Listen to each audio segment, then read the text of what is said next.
Opinion: let Trump have it. The Nobel has lost its nobility long back. American President Donald Trump believes he is the top contender for the Nobel Peace Prize for 2026. Diplomacy was never his strong suit, but then neither is honesty. So, Trump, in true Trump style, has burnished his claims by taking credit for effecting ceasefires where he arguably had no role and where the protagonists themselves see him as an interloper and not a mediator. But Trump's right to not get too worked up about lacking the credentials. It could be argued with some conviction that the Nobel Peace Prize jury itself doesn't always let the truth get in the way when handing out the award. So, the question that we need to engage with is not whether he will win, but how the once coveted award is now reduced to merely a punchline. For starters, the process itself lacks transparency. Who decided who has made peace? Apparently, it's all left to the judgment of 5 Norwegians, hopefully as invested in pacifism as the country they are from. Norway, in case you were unaware, is doctrinally invested in peace diplomacy. That's one of the reasons why it's sought out so often to broker peace in theaters of conflict globally. But while Norway's interventions are open to scrutiny, the 5 Norwegian jurists don't famously minute their deliberations, they don't invite outside scrutiny and, therefore, are above accountability.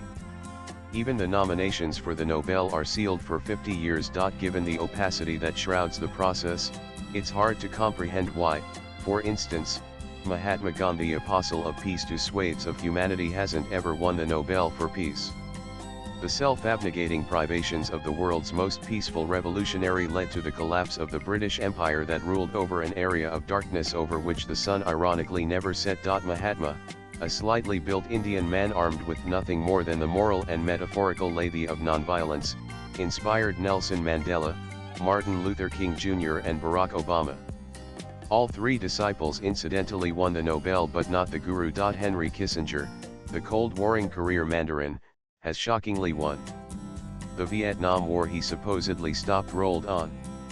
He went on to plot the bombing of Cambodia, Laos, and Chilean regime change efforts. 2 Nobel Prize Committee members resigned in protest. Convenient.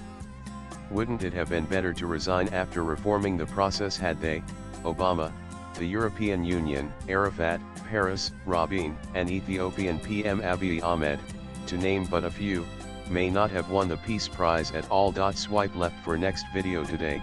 Many see the Nobel Peace Prize Committee as a closeted group of virtue signalers who reward choices that fit neatly into a Western-centric liberal moral box. In a multipolar world, where the global south is no more a footnote, there's very little space for an organization that hands out a prize that is a curated recognition exalting Western moral and strategic dogma. Think of the Nobel Prize Committee as a modern-day United Nations Security Council. How irrelevant is the latter? Latest blogs.